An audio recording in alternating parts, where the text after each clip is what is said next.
Warm welcome to today's episode of Video Talks. This is actually the fourth episode and we're recording this right around the Christmas holidays here in Stockholm. Today I have Erik Modig with us here in the Quick Channel studio. Erik, how are you doing today? I'm really good. A little bit tired before now you're in the final stretch before Christmas. So it's a lot of things that needs to be done. And I haven't hit that usually when I go in before a holiday, I run like hell and then eventually you die. Hopefully it's on Christmas Day, but my experience that it's somewhere between a couple of days before. And I haven't died yet. I haven't laid down on the floor saying I quit. No, not yet. That's good. And maybe soon. Then you resurrect some days after Christmas. Exactly. So still going strong. Cool. I mean, you're a man that's doing many things. We're super excited to have you here. You were with us at Video Summit a couple of weeks ago. That was also super exciting to listen into your keynote. But for folks that don't know you, can you elaborate on who you are, what's your background, and when you're not your professional Erik Modig, who are you then? So my professional Erik Modig is that I started as a researcher at Stockholm School of Economics 20 years ago with focus on communication, especially creativity in advertising, looking at why should ads and communication be more creative and how does that actually affect the audience. Mm-hmm. So I wrote about that and then presented my dissertation in 2012. And then actually the book Thinking Fast and Slow actually was launched or published the same week by Kahneman, talking about System 1 and System 2 processing. And I got a question there, should brands then especially talk to System 1, which is more intuitive, fast, emotional, or should we try to direct then videos or content to System 2, which is more rational, thought-based and logic? And I didn't have a clear answer then. So then I set out to write a book about it and a book about really trying to understand the different perspectives on how humans process information. And this was also in the time where advertising were grouped together with PR. There was no, this is not advertising, this is PR. And we had those debates. Today, people is there a difference? And it was also is this digital or is this non-digital? Is this performance or is this brand? A discussion we will talk about today. But we had so many different perspectives and people had their silo on this is how communication works. So then I started to say okay, who is actually right when it comes to how humans process information? And then I wrote a book about it in 2015. And the best review was, I read the book twice, I think I understand. So I read the book twice, I think I understand. It's not a great book review. And then I realized that when it comes to understanding human psychology, when it comes to psychology, communication, it means that it can be so nitty-gritty that it's more or less impossible to understand it because it's extremely complex. So then I went out lecturing for 2 years, and then in 2017 I wrote the book, which is named Bang for the Buck, and where to structure human psychology in a what is called the influence matrix, 9 different boxes, and it's a way to just help people better understand how communication in different ways affect people and what kind of effects it actually transforms. So, and since then, I've been lecturing 50% of my time, doing things like going to Video Summit and things like that, talking about communication, doing podcasts like this. And the other 50% you work for marketing levels. Can you elaborate? What is marketing levels? Yeah, marketing levels is part of the consultancy, lecturing part. Because so what I did since 2017, I went out helping companies with market communication strategies, brand strategies. And then COVID came. So then people said, we cannot do this live. You have to do it digitally. So then I founded an e-learning company called Marketing Levels, where everything is recorded, of course. So then that's an e-learning platform where you can say I once studied marketing many years ago, but maybe I need to have some updates and maybe I need to start to understand these new perspectives and these new discussions.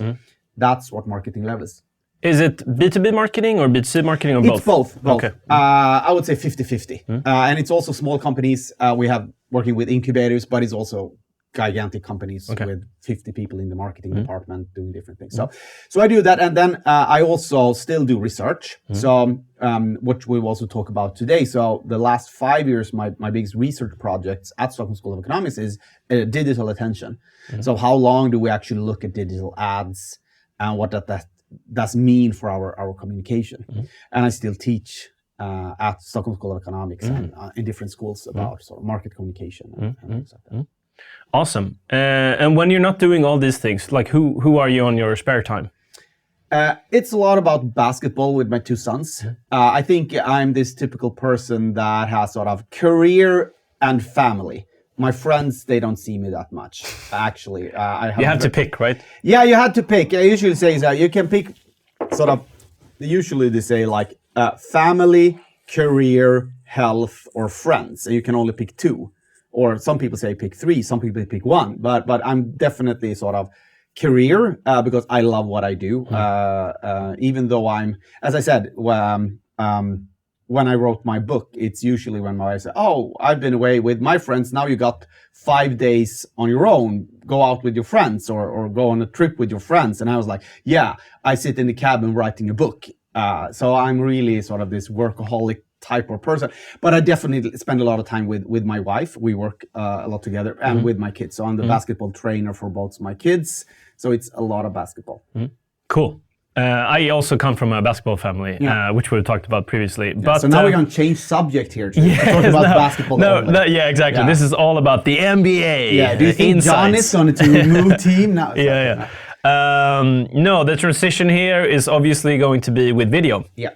And in your e-learning company, I imagine you're very used to standing in front of a camera, and you talked a lot about the frame at Video Summit, how you're supposed to capture and pull somebody in to the camera as you are presenting or talking about something. But I want to structure this conversation in basically 3 parts. The first part is like the foundation of video marketing communication, or MarCom, if you have it. And you've studied, like you said, you studied this and you've done research a lot about psychology and attention in video communication and advertising. And your research shows how consumers process information, right? Decide what to notice or ignore, and how this applies to communication, basically, and how we perceive that. But when we look at like video creation, what unique challenges do you see that video creators face when trying to capture attention today? First of all, I think what everybody needs to think about is how motivated are people prior to starting watching. I think we miss that sometimes, that we are motivated to process information based on our expectation and also our sort of habits, our previous experiences. So for example, if you have a loyal following to this podcast, saying like, yeah, we have 10,000 people just waiting for the next episode, well, then we have much bigger freedom. Because then we'll listen for 10 minutes or 5 minutes because they loved you. And if we would have like a super podcast where we have like millions of people listening and they are loyal because we had like 200 good episodes, then we could do more or less anything for an hour. Do you understand? But now it was episode 4. Yes. Yeah. Then it needs to be pretty relevant, and we cannot do whatever we want because we need to make people stay here. So then we say, okay, so this is really relevant for anybody who creates videos. So now we start to say to them why they need to watch this. And so first of all, we need to adapt the first minutes, the first seconds, depending on their prior motivation.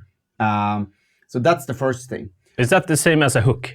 Yeah, but how big of a hook do we need? I usually say. So if I come into a podcast which have like been on there forever, very loyal following, then we don't need that big of a hook.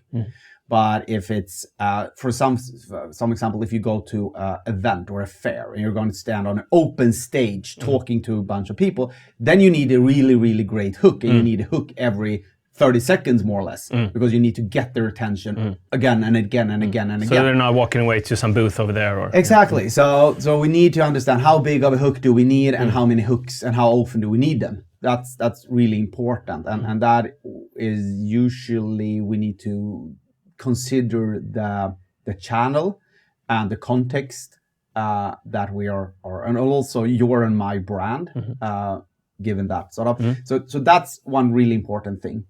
And of course, that's really important for video because that also decides on the length that we can produce. If we're going to produce it for 1 minute, 10 minutes, 45 minutes.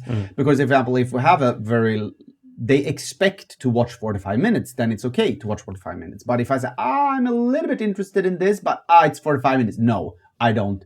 I'm not going to even start this because it's too long. So we need to really think about in what channel we are actually publishing this. Then another thing, which is also sort of the gift and the curse of video, you have a lot of different stimuli. You have image, you have like video, you have sound, you have a lot of different things. You can have people, you can move, you can do a lot of things compared to, for example, a banner, static banner ad, which is maybe only text. But that also means that we need to think more about what do we put in that ad. If we have a lot of different stimuli, if we add sound, great. But how will that affect the processing of other parts? So because when we process something, things compete with each other. Meaning that if we can put a lot of things in the ad or in the communication in the video, then things start to compete with each other. And then we need to really think about what should we actually put in there. That's interesting. And I think you've done research in this, and that's why I bring up the topic or question. How long does a viewer really look at video assets today? Do you have any insights or research on that? Yeah, the short question is, it depends. So, for example, we know that if you look at the average on different sort of feed-based sort of socials and things, it's around 2 seconds. That's what. And then you're get. on to the next. Then you're on to the next. Then, of course, we know that, of course, you watch some content longer. And then what content do you watch longer? Well, first of all, you have an experience based on a brand or some sort of a source of information that you say, this was interesting before. So then we stop and say, they are posting interesting things. So we have this sort of equity that we build. Then also, if it's personal relevant, sort of this is for me, this is something, it looks like it's something for me. Or then it has a hook, do something that, this sort of caught my attention. And you spoke about this at Video Summit, about the frame and sort of a narrative toolbox or feature. But can you elaborate that on how that can help to ensure viewers that they stay put in the video, watching it? Yes. So going back to psychology, so the human brain, because now we only talked about these 2 seconds, but then of course sometimes we watch 10 seconds, sometimes we watch 20 seconds, sometimes we watch 1 minute, sometimes we watch 10 minutes. So, and of course, first of all, if they don't have the motivation before they start to watch 10 minutes, we need to convince them to stay. And that's usually then, of course, the challenge with a lot of content, that we need to, that the content itself need to make them stay because there's nothing else motivating them. Then the human brain have different filters. So first of all, we have sort of reflexive attention, meaning that the reflexive attention only looks for what is already knows, or what is deemed personally relevant, or also then what is have some sort of originality, something that we haven't seen before or so. So it looks for what have I seen before and I've liked, what is direct, what looks like it's something for me, and then, or what is it that I don't understand. So then we can use either of these sort of really mini hooks. I wouldn't say it's a hook, it's sort of a design tool to get people to watch those first seconds. Then we got the sort of selective attention. People started to think now I need to understand what this is and if this is worth paying attention to. And then either we can sort of make it really sort of functional. You will learn this. watch this because you will learn this. For example, if we say here, hi, you are here at this video talks, you will learn more about how to create good videos. And people are, yeah. But if I'm not a creator of videos, then we will say like, no, it's nothing. Yeah, it's you wouldn't care, right? You wouldn't care. And then you're gone. Yeah. You're gone. So then we can do that. Or we can do it more emotional. Meaning that people start to like us. We have a specific tone. Now we're more functional in this one. We have the fireplace here. That's our hook. Yeah, that's the hook. That's like, nice. But you understand, if you see, for example, Joe Rogan show, things like that, they have, of course, a complete setting. Yeah. It's you're part of something emotional. Sorry, I need to pause that. Yeah. Cut that out. Okay. Yes. I go back to Rogan Experience. Yes, Rogan Experience. Yeah. So, for example, the Rogan Experience, they of course have a complete setting and a tone of voice and a way to discuss things that people, even though they don't like the functional topic, they would want to watch. So we could also say like, yeah, in this podcast, we talk like this and we have this tone of voice so that people can say like, it's not interesting or maybe it's not my core topic, but I like the feeling I get. So that's another way to get people there. Or we sort of talk more about we have interesting things, because that's also that either we can talk about what people want or what entertains them. Do you understand the difference between we can talk about things that will never give them something, but give them something right here and right now. So I'm now going to tell a joke I heard and everybody laughed.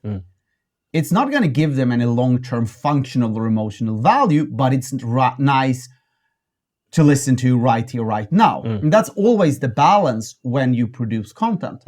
How much of the time they process should we entertain, and how much time should be devoted to deliver what we want to say, the value. And of course we can then have hooks that are pure sort of entertainment for that, keep them here. But what we also want like to have hooks so that they see that there's a value that I get from listening to this. Why do you think so many brands are not using the humoristic aspect and pushing on that in their communication today? I think that we have a tendency to focus more on this functionality part. Sort of, people need to learn something well, and then you plan the whole sort of episode on like, what will you learn? We have 10 minutes of video or 5 minutes of video, and now we sort of, here you will learn this and this and this and this. And we miss sometimes to say like, okay, what keeps them motivated? What makes them want to stay? And how much of that type of content do we need to produce or to make them motivate? And I would say some of the greatest sort of content producers, sometimes they have 50-50, like 50% of the talk or the video is just to keep people happy and motivated. It's storytelling, it's entertainment, but it hasn't any real value, so to say. Some people have 90%. If you look for example, TED Talks, sometimes it's 90% stories and then 10% the value. Like, this is what I want to say. I just talked a lot about other things. The problem then is that sometimes people don't remember those 10%. They remember those 90%. And then the question is, did we just get a lot of a big audience, but they didn't remember anything? And I think video producers need to, and they already do that, of course, but they need to balance that and really. And I think a lot of brands that do communication tend to be too much focused on functional, like the function, the value, like people should get something out of this. Yes, it's important, but what else do we add? This is a really good segue to the next topic that I want to ask and pick your brain about, and that's exactly balancing creativity and efficiency in video production or video creation. So when should you, as a producer or creator, prioritize bold creative ideas versus safe value, efficient sort of executions? So, as we already talked about, prior motivation. How motivated are people to process this? And then we need to decide how much value versus how much then creativity, sort of storytelling, entertainment do we need to put into our specific content. So, for example, if people are extremely highly motivated, then we can say, we just put 100% value because they are so motivated. Maybe because they really need this information, or we pay them to do this, like sending out videos to your employee. Like you said, like you will not get any salary if you haven't completed this video. Watch the video of the CEO talking. Exactly. Yeah. I sometimes work, as I said, I work with e-learning, and then sometimes I have a CMO which I work with and say like everybody has to look at all of these videos or else. And then people watch it. And then of course I know I don't have to be that creative in those videos because they will watch it anyway. Yeah. But of course, if you have content that goes out to an audience which you really like you want to catch their attention and make them more motivated in the future, but they are not that motivated right now, well, then you need to have more creativity in your content. And there's a saying that I really like. It's the waste in communication that works, or the waste in advertising. Meaning, for example, that story that make people want to listen to the whole episode, or the hooks that are just entertaining. They don't give the viewers some value, but they make people watch it. And I think that is really important, because what we don't want to do is to send sort of only sort of value or efficient content to an unmotivated crowd. It will not work. Yeah. And we see brands do this over and over again. You're like, yeah, we invested this. Here you have our information video. And then you go online or something. You're like, yeah, it was 500 people viewed this video. And you put like 1 million into producing this great 5 minutes. But it's just about you. It's just about talking about something. And it looks like it's really efficient. But it's actually not, because nobody will watch it. And then, of course, the waste, the story, the thing that would make people watch would actually be the thing that made people actually look and understand the functional value of it. You sort of touched on this question already, or answer. Are there trade-offs in cost versus impact when it comes to this topic? How can you elaborate on that? Yeah, and first of all, you need to understand, who are we targeting? Like, what's the goal? And I think, for example,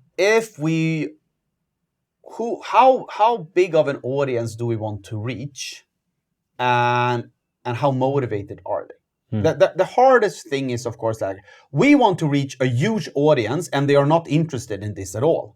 Well, then you need to invest a lot in creativity and in originality and in entertainment, because it's a huge audience you need to reach and they're not motivated. On the other hand, if you say like, yeah, we're going to reach a really, really small audience and they're extremely motivated.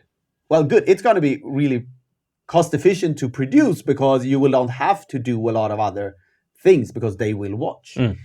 So I think you need to understand the goal with the content and the ambition with the target audience. And you need to be sort of how many is it reasonable that are interested in this.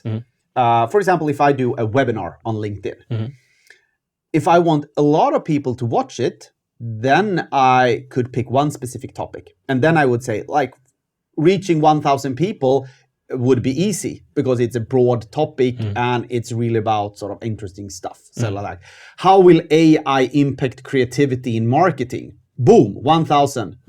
But if I say, how should CMOs invest in yada, yada, yada, then it will be really, really hard to get 1,000 people. Then I maybe get 50 people, but those 50 people will be really motivated, and maybe that's the right target audience. So you have to decide a little bit on sort of who are you going to reach. And then if we go back to sort of cost efficiency, that some people that I meet say like, we need to communicate about this unique product to 1 million people, and it's really about functional benefits. Then I said, this is not going to be that cost efficient because it's not interested, people are not motivated, and you need to reach a lot. You will have to put a lot of money into this to succeed. However, if it comes another brand, say like, yeah, we're going to launch this to our most loyal fan base, and it's a really fun, cool feature. It's going to be huge cost efficient because it's going to be very easy. And I think that sometimes brands evaluate content based on the same ROI or on the same efficiency metrics, but don't look at sort of the prerequisites for this project or for the goal. That makes sense. I want to transition because I think it's a good segue into storytelling. Something it's becoming more increasingly popular and something you have to use as a brand to stand out, especially in like the information overload world we live in. With so much content and video specifically competing today in different channels, social media for one, how should creators ensure their video isn't lost in this noise?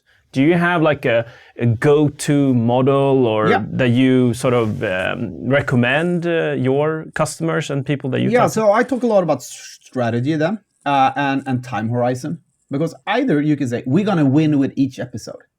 Like this episode is going to be so good, so we're going to win with that one. Then the next episode is going to be so good, so it's going to win on its own merits. That's one way of doing it, and there are some great creators like on TikTok, on Shorts, like they are succeeding on each video. However, when you talk with them, they say like, yeah, but I only succeed with each 10. And it takes sometimes, but it's quite hard, but you can do it like that. Another way to say like, each episode in itself is not the story. It's the season. We're going to have a topic with 10 episodes or 20 episodes. And that topic, we're going to win them on episode 3 or episode 4 or episode 5. Like, for example, if people didn't start watching The Bear and it didn't become a hit. I've not seen that yet. You haven't seen it yet. No spoiler. No spoilers, but it became a hit in the middle of season 2.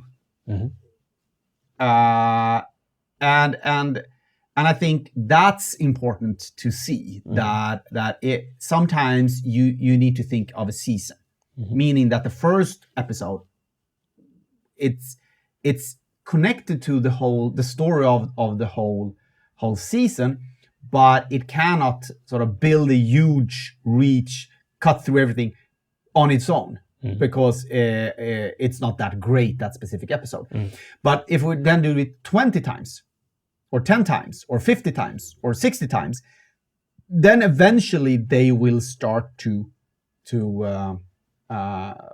impact. To have an impact. However, what is important then is that there is some sort of story that connects all the episodes. And there is some sort of narrative that people can eventually start to understand and build a connection. And then, of course, we can say like, no, we're going to build a story around something that we will do for 10 years. In Sweden, we have the ICA soap opera, where they have people in their ads, which they follow. We have the ICA Stig. And then, of course, that's been going on for over 20 years. And now, of course, they can just do anything and people will watch it.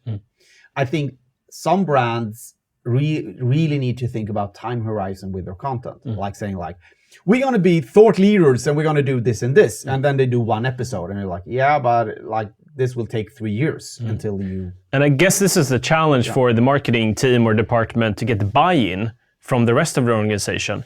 Because most of the time they will need to have a plan for execution and what's the ROI of this, what's the timeline, when do we pull the handbrake on this? So exactly. How should like the teams think about that? I think they need to say like, either we're going to do like these one ad, one communication, it's going to be great. It's going to cost more to do this specific episode, but we're going to evaluate it based on this single episode. That could be one project. And then, of course, they will evaluate it on that specific episode. Or they say, we're going to do one season.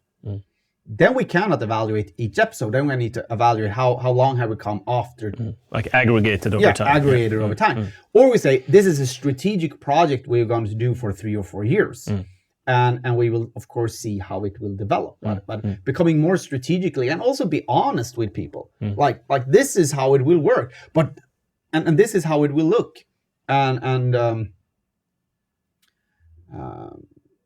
So I think that is not the problem. The problem, I would say, is that brands want to talk about really boring things that they care about, but not their target audience, and then they have problems with seeing the effect, and then they blame sort of the CEO or CFO that they don't see the long-term vision in this. And frankly, I would say, but the content is not good enough. And is it that brands fail with the motivation aspect then? So my next question was like, do you have any tips or tricks for how you cut through the noise with storytelling? And this is coming back to your previous topic with the psychology and motivation. Understand the audience and don't talk about yourself. Like, understand the audience, what they face. That's the goal. And I think there's so much people say, like, we want to do this video. We want to say this. No, it's not about what you want to say. It's about what do the audience want to listen to. That's the most important. But then why do we do it? Well, of course, in this content where we talk about what they want to listen to, there will be bits and pieces of what we do. But if we take 10 steps back, that there's such a big misconception about what advertising do today.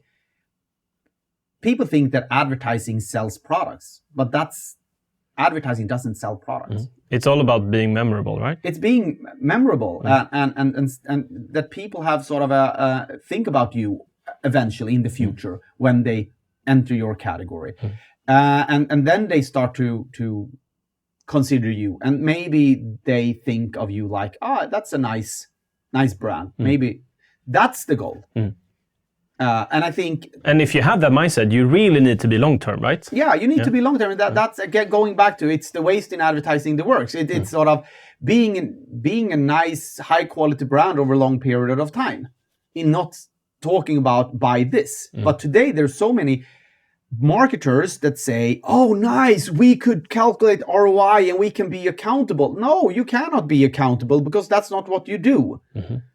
You are not accountable. You cannot calculate ROI, because that's not what marketing department do. That's what sales department do. And now a lot of listeners here say, like, he's completely out there. He's living in utopia. This is good. This is the good stuff. No, but we need to take back, so like, we make sure that people in the future will consider us. And if they consider us, then maybe we can win some deals. That's the goal.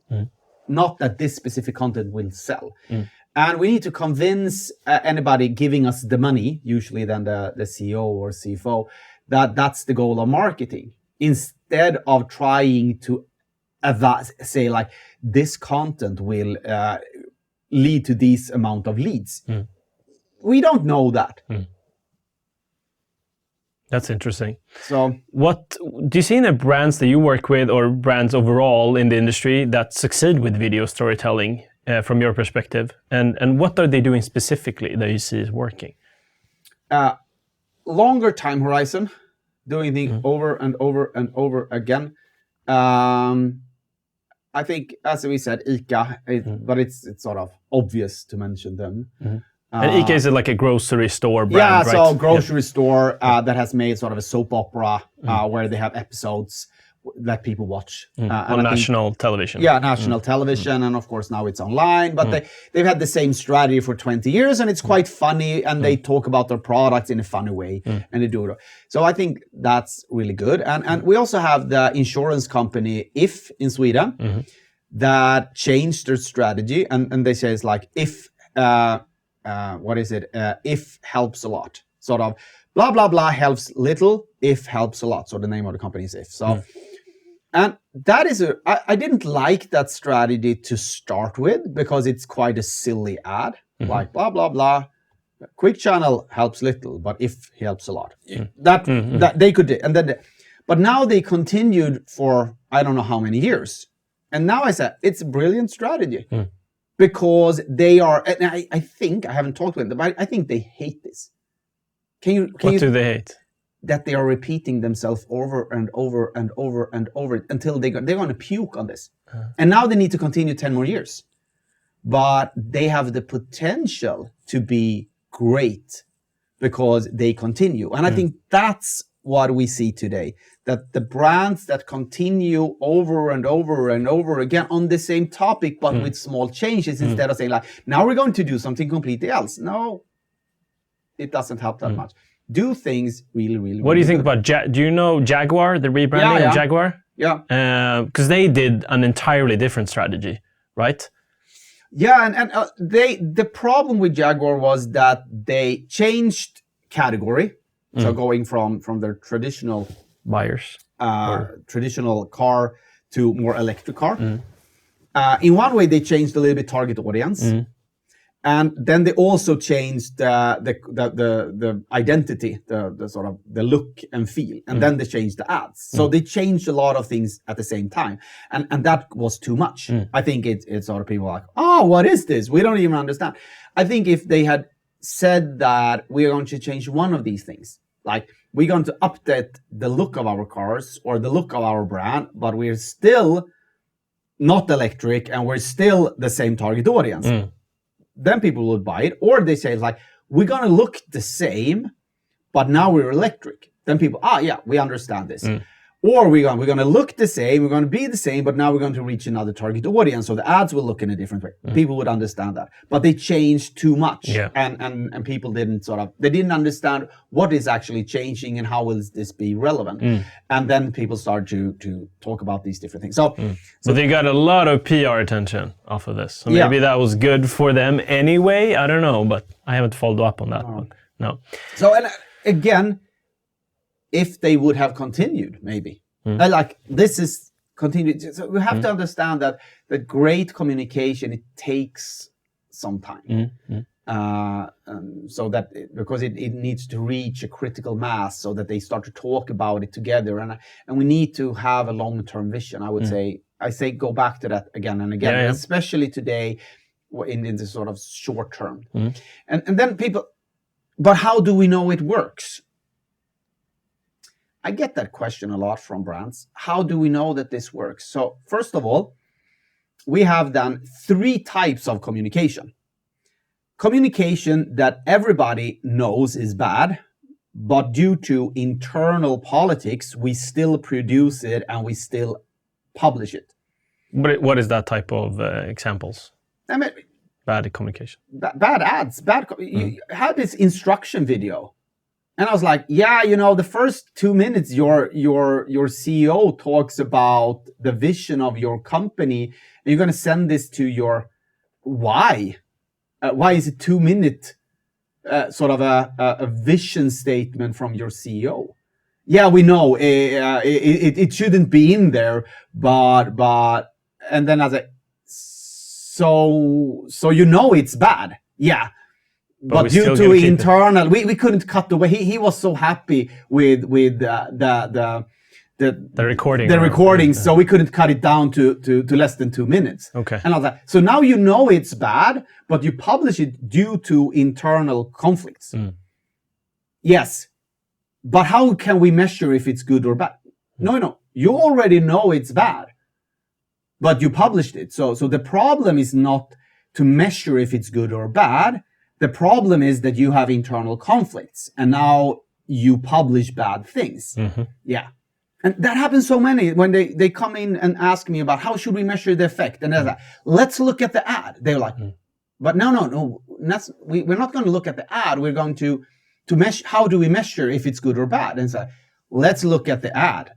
We need to look at the ads or the videos and say like, do we think this is good or bad? And to a high extent, people are, yeah, we only had these recordings and we were not allowed to move this and things like that. So we have things that are bad and we know it's bad, but we still published it.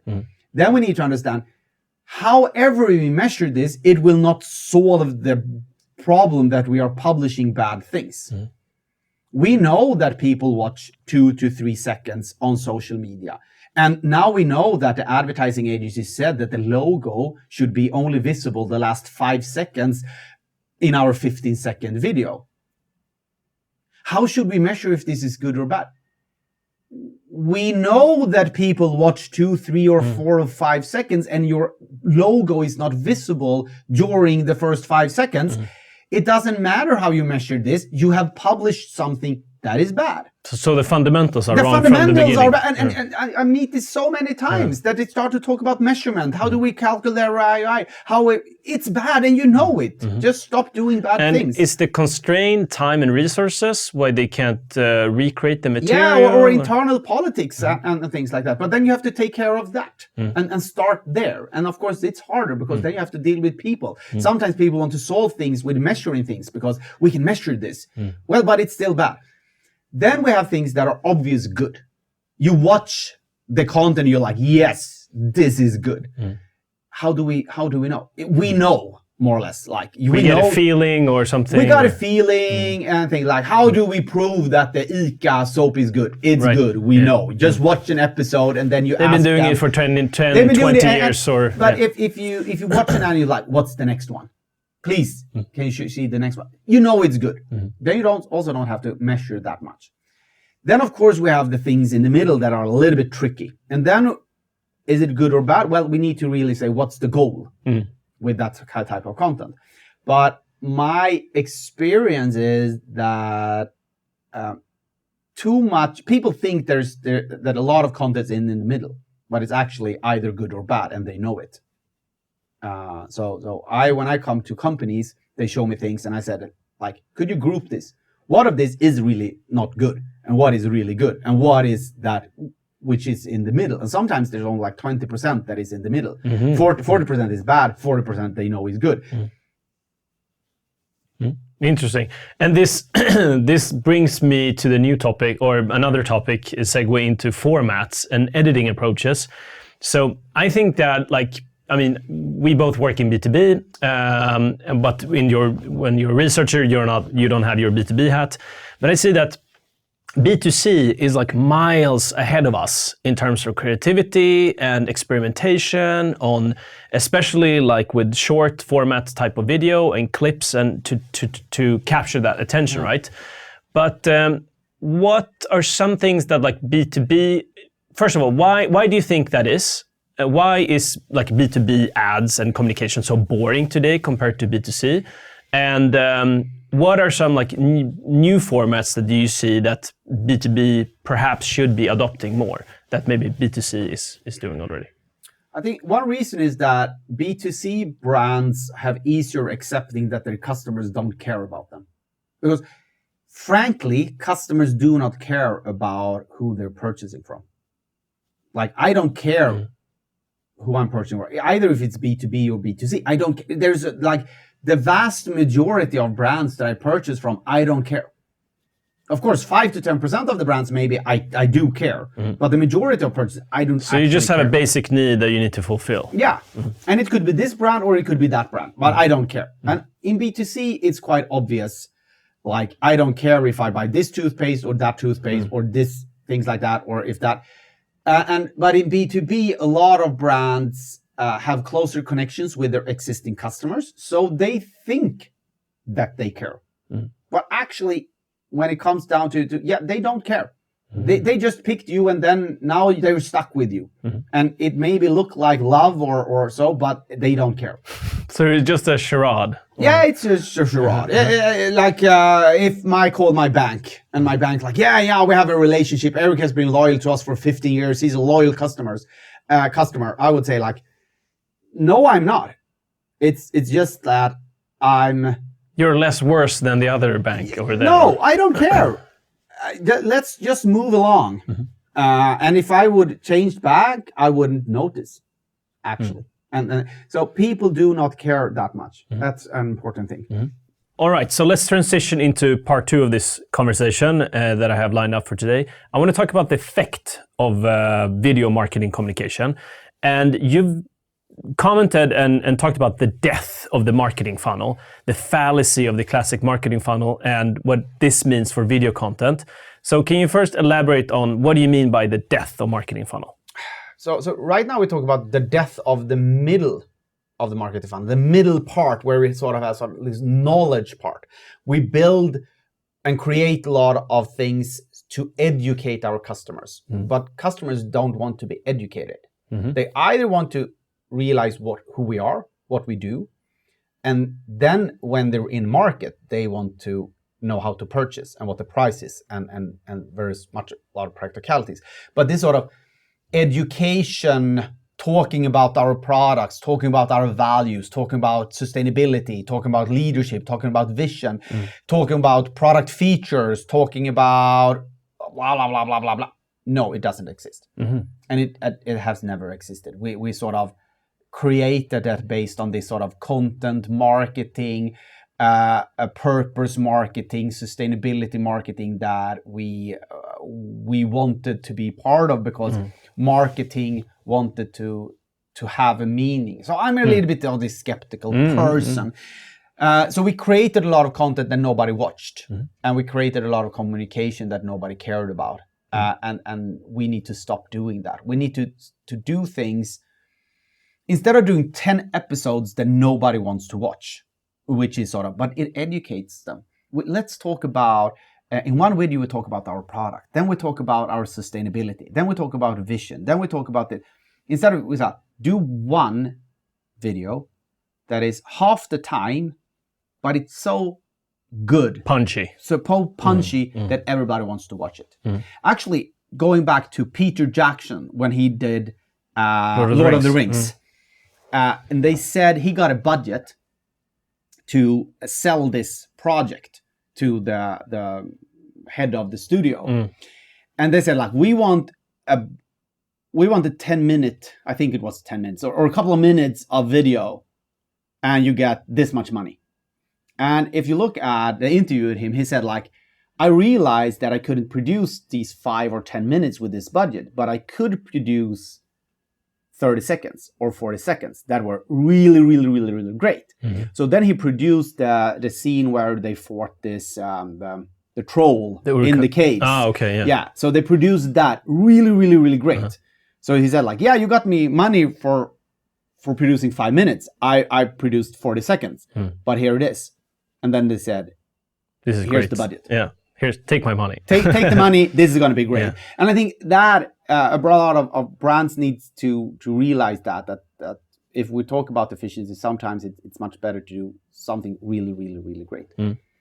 So then the death of the funnel, the model is no longer reliable. Like, it's a for video creators, how should they interpret this? So it's a way to structure our own content, and you can of course use it as a customer journey. But that's the sort of the problem is that we took a customer journey that is based on sort of the process that customers go through, and we then apply it to planning market communication. But market communication is only in the first step of the funnel to build brand awareness. And then when people move through the funnel, then they go to our homepage. And then they read about our products, and then they talk with friends, and then they talk with somebody who sells it, and then they purchase it. So market communication was in the first part of the customer journey. But the funnel suddenly said, like, all market communication should be throughout the whole process. And some people say, well, but we have instruction videos. Yeah, then do the instruction videos, but don't think that they will reach that many people. And do not do so many instructions videos or informational videos so that you don't have these great attention-grabbing wow videos. Because I think that's the challenge, and that is what brands really need.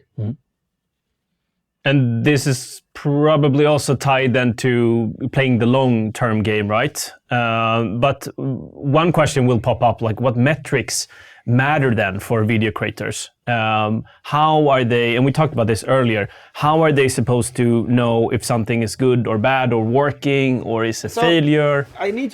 First of all, you need to understand how has our past looked and where do we stand today. In sales, we talk about baseline sale and incremental extra sales. So if we have 10,000 customers and now we produce something and then we still have 10,000 customers, we just reached our baseline reach. We didn't increase, we didn't change so that more people reached our brand. And I would say what you would need to talk about sort of baseline reach. For example, if I do a post on LinkedIn, I know that I have around 11 to 12,000 followers. I get 5,000 impressions on an average post, more or less, today after LinkedIn has screwed up the algorithm. So, and if I then post and I only got like 3, 4, 5,000, that would be baseline impressions. If I start to look at those impressions, I know that I only reached my already existing fans or other existing customers. Then those 4 or 5,000, they don't have any value, more or less. Of course, it could be good to talk with them again, but that is not what will affect them. What I really look after is like, what goes through the noise so much so I reach 30,000 impressions? Because then I know that this post or this video or this content, it reached more people. New prospects. And that is important. So yes, of course, we could evaluate content on reach and engagement if people wanted to interact with that.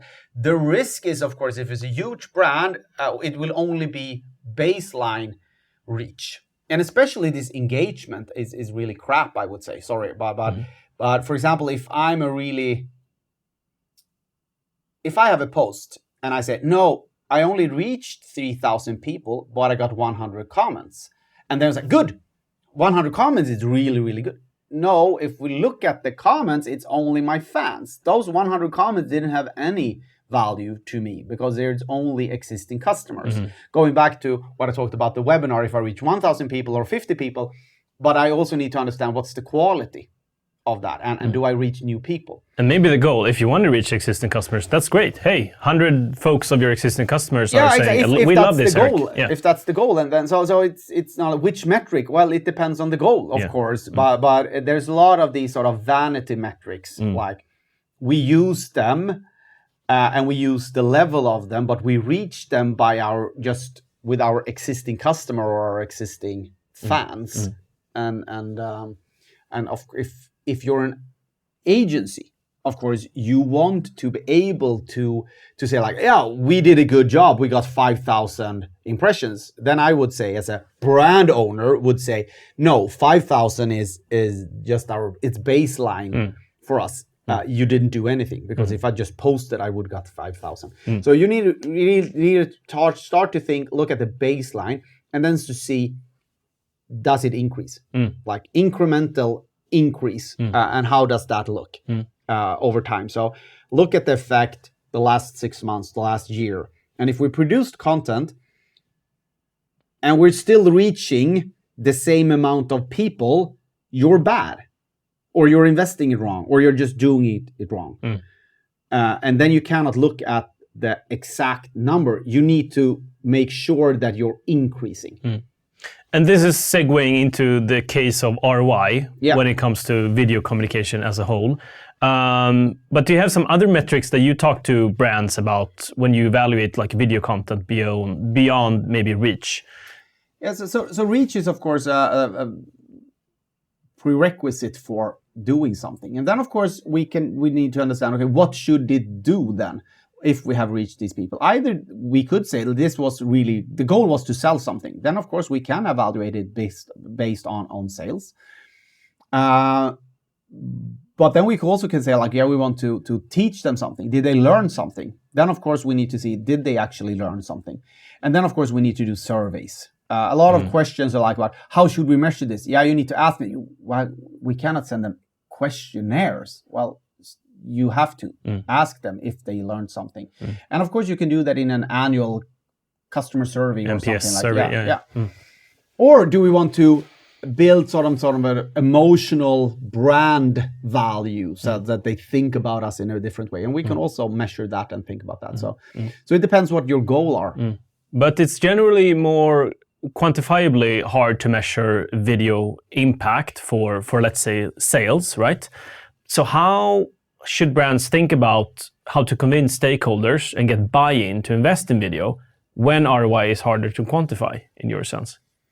You have to go back to the discussion that videos are not selling products. They are making you a likable person. For example, if me and my wife goes to a dinner, then I could say, how can we sell things? Well, a video is a nice jacket. People will like you. People think, do you understand what I mean? Yeah. You will never win the ROI or click discussion because that's not how it works. And I'm so frustrated. I was at a conference, 150 people in the audience. And then I asked, how many people are evaluating your ads based on click? 50%. How many here have clicked an ad the last 2 weeks? Well, it was 5 persons. And then I asked those 5 persons, how many of those were actually products you already wanted or that you had purchased before? All 5. So we have 150 people where 50% are still trying to win the ROI click game, but nobody clicks ads. And I was like, are you stupid? You're trying to win a game and it's not how it works. And we've seen this for 20, 25 years. So it's clear. People do not click ads short term. But we have an example. Yeah, of course you will reach some of your existing customers and you will reach some of the customers that are in the market. But that's not the goal. And I was so frustrated because one said, like, yeah, we can calculate ROI. And then I said, okay, look up the CTR. Yeah, we have a CTR on 0.12%, but it's now increased to 0.18%. So we are much better. We're doing something good here. Yeah. And I was like, you're talking about 0.2%. What about the other 99.8%? Like it's and completely wrong. We are looking at really, really... We're optimizing it wrongly from the beginning. We're optimizing it wrongly because we think that ads should lead to clicks. But it shouldn't lead to click. It should, when people watch it, they're like, yeah, I like this brand a little bit more. It's more memorable for me. It's more memorable. When I come into market, I know these guys. I will look them up. Yeah. That's the goal. Yeah. And that's something I see across the board in my industry as a marketeer, with my peers. And I think this is definitely something we're in, but I think a lot of brands are still like back on the sort of the old hamster wheel of the old funnel and optimizing maybe for wrong metrics. But it's sell on stage. Like you as a speaker, if you stay on stage, you're like, yeah, blah, blah, blah, blah, blah, and buy our consultancy services. People like, we're going to shoot you now. Don't do it. That's a good metaphor or symbolism.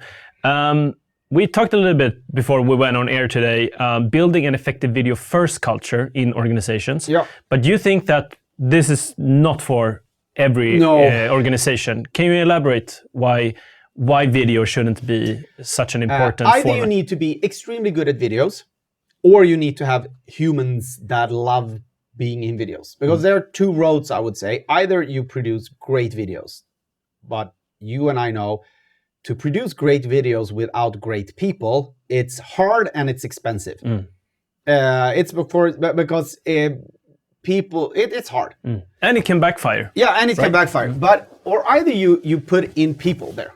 People talking with other people talking about something, then you can do it. But if you then want to say, like, we are going to be a video first company, so we're going to produce it a video, either you're really good at that, or you have people internally that can speak about your and likable persons. You know, like, or we can work with some actors for a long period of time that become sort of a spokesperson.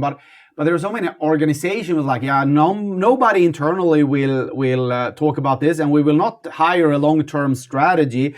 We don't have great video creators, and we don't have an expensive agency. So you're producing crap. So I would say that, yes, you can have a video first, but either you need to have like a great agency and put a lot of money in that. Good strategy. You can either say, like, we are going to produce a lot with actors, and we're going to build a long-term concept where we have the same actors for 5 years, and they're going to like be the spokespersons of the brand. Is that like the ICA example again? ICA example. In Sweden, we also have SBAB, a bank that talks about and have sort of worked together now for 7 years with some of the best comics Björn comedians. Gustafsson, for instance. Yeah, exactly. And how they have built that. You can do that as well. Or we do like people internally. We take the CEO, the founder, or somebody internally that works and they are really visible. Or we talk with our customers, or we do something that's like, and then that can work as well.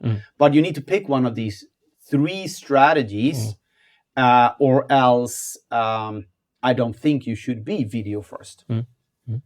It's, for example, when people wanted to go on Instagram. When it's on, and we said like, we're going to be on Instagram, but do you have any cool images? No. Then I don't think you should be on Instagram. We should be on TikTok. Okay, can you produce really, really high quality cool content? No. Well, don't be on TikTok then. Also, we need to really look at what are our core competencies and then pick our channels based on that. And master maybe one channel at a time. Yeah. Before you're spreading yourself too thin. Yeah. I want to segue into like AI, of course, the elephant in the room, and the future of video communication. What sort of emerging technologies or consumer behavior shifts in terms of AI are you seeing that's impacting video communication now, but will also in the future? AI. Yeah, AI will have a huge impact. And I think it will... Will it make it easier for brands to produce video, or will it make it harder? It will become easy to produce bad content and right now. And that would be harmful. And we see that AI is not the solution. It could also be the problem. That suddenly some brands start to produce videos and they're really bad. And they are just so enthusiastic that they could produce something that would have costed them a lot of money cheap. So now they start to post it, but it's still bad. So that's a risk. Then, of course, we know that there are those who use AI, but nobody knows it. Then, of course, but then the question is it that much cheaper?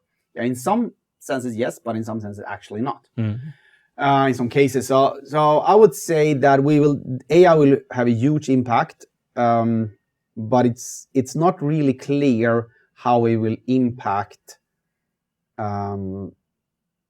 the value of video. I think it will take everybody that didn't do it could directly become sort of a 5 out of 10 on a quality scale. Some will be 2 or 3 or 4 out of 10 based on their category, but you can pretty fast go up to a 5 out of 10. A lot of the brands that already are 5, 6 out of 10 can go up to an 8. The problem is that the 5 or 6 or 7 out of 10 quality was quite good. Now an 8 will not be enough. Now you have to be 10 out of 10 to stand out. So that we're raising the bar. And of course, that makes it also that the brand that produced 5 or 6 out of 10 content now suddenly produces better content. But in total, everybody has become so much better. So it doesn't matter. For example, my kid that plays basketball, he suddenly became really, really much better. But everybody else started to grow as well and become even better. So he's really proud, but in total, he's not actually better because he's competing to other kids. And I think that's also what happened with brands. That if only we got AI, it would be a great tool. But now everybody got AI. Yeah. And everybody's going to copy each other and learn about the new prompts and how to, incorporate that into the workflow for efficiency gains, etc., or creativity gains. So I think it's going to play out, right? Yeah. And everybody's going to become average again, right? Yeah. But it's going to be interesting who can then stand out. And what do they use AI for and able to stand out? Yeah, and it's similar with sort of when we got into digital videos and we got better cameras and things like that. So, but there is always, we are moving what's good quality and what is great quality. That will change. And of course, it will take different times, different kinds of video content that will become easy to do with AI. But then, of course, you will have a window of opportunity of being the first doing this. But then everybody will sort of get used to it. Do you think, I talked to Niklas Hagen in the last episode about authenticity and AI in terms of live video, but video as a whole. How do you think that will play out? Will authenticity become increasingly important, or do you think brands will... I think Coop, the competitor to ICA, they did an experiment with a couple of months ago when they launched an ad campaign and was solely based on AI production. So can you elaborate like your thoughts on that? Yeah, I definitely think authenticity will be important, and I think, but what is authentic? I think then it has to be high quality authentic, because in the same way we are raising the bar of quality. And again, going back to who is going to be this authentic person, does that person have something to say? Because sometimes I see that people are, this is authentic, we are sitting here talking nonsense, but it's authentic. Well, I think we really need to realize that people that have something to say will be a very sort of competitive advantage if we can use it, and especially if we're going to do video. I think what I like about video as a format is that you can't copy it. Like, of course, somebody can interview you, and a brand can produce that, distribute that, and it's basically the same topic. But it's really hard to copy a video of this format, whereas a text, anybody can copy-paste text today and tweak that and then launch it. And it's pretty much the same content, right? But video, with the gesturing, the emotional impact, what you're wearing today, like it's, you can't mimic that. No, and I also think that people that are producing content will need to do that even more. It has to be more unique in that way. You have to show, for example, if in my e-learning videos, I need to be more human instead of... Before we said, it has to be perfect. Don't sneeze. Don't do anything. We cut everything that is wrong. Take it away. But now it's like people's like, we really like that when you didn't find the right word and started to think. You're a human, right? You're a human, and so you have to do that as well. And I think and show more emotion and things like that. People will want that. My last question is about like long-term brand building versus short-term. You've been touching this in terms of video marketing communication. But when do you think video should be used to build brand over time versus to drive immediate impact or sales or whatever that impact might be? So, first of all, there is never a goal to build brand. The final goal is either we could affect sales short term or affect sales long term. That's the two different goals. So first of all, you should never say like, should we build brand short term? No, that doesn't exist. So we can build sales short term, but you should never say should we drive sales short term or build brand long term? Then I would choose sales, because sales is always better than brand. So what you should say is like, either we could produce content to boost sales right here, right now, or we could produce content to help us drive sales in the future. Then if we say, we need a balance short-term, long-term sales, then if we choose long-term sales, what should we do? We should make our brand more famous, because that's the most powerful tool to secure long-term sales. And I think that is really important as just vocabulary and rhetorics internally. And then we also get the right, because if you say like, we're going to strengthen the brand short term. No, you cannot do that. Should we strengthen the brand long term? No. How could we strengthen sales long term? Well, increase the reach of the brand, the awareness of the brand, or reposition the brand in one way or another. Become memorable for your category buyer when they come into market. Or else we think that just doing something about the brand is good, but it's never good. Like just we do this pod and talk about our brand. Well, will it reach more people? Will it make them think about more often? Or will it reposition our brand?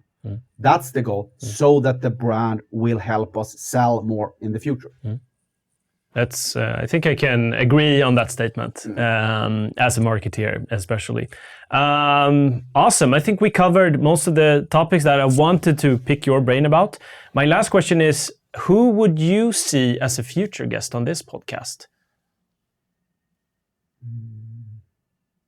Any in particular that would be interesting for you to listen to? So I would recommend Patrick Söder from SBAB. I think that would be interesting. Also some of the creators from ICA, who sort of, how do you build a narrative over a long period of time? And how do you talk about that strategically? They're both from the sort of advertising world. If you could invite Mr. Beast to come. Sure. It would be really interesting to listen how he plans his content. Yeah. Someone like that, sort of having that challenge. It's going to be pretty hard to get here. Yeah, but you never to get know. on the podcast. Yeah, maybe. You asked me. No, who I wanted to listen to. But I think there we have some couple of names. And I also think, so how do we build long-term strategic visions? I think that, and what I've talked a lot about today is that you think you have tactical or production issues, but it's usually strategic issues internally. And so you need to take some step backs. I think that is really important. Awesome, Erik. Thank you for coming here, being part of the Video Talks podcast. And thank you guys for listening. And I hope to see you on the next episode. Take care. Bye-bye.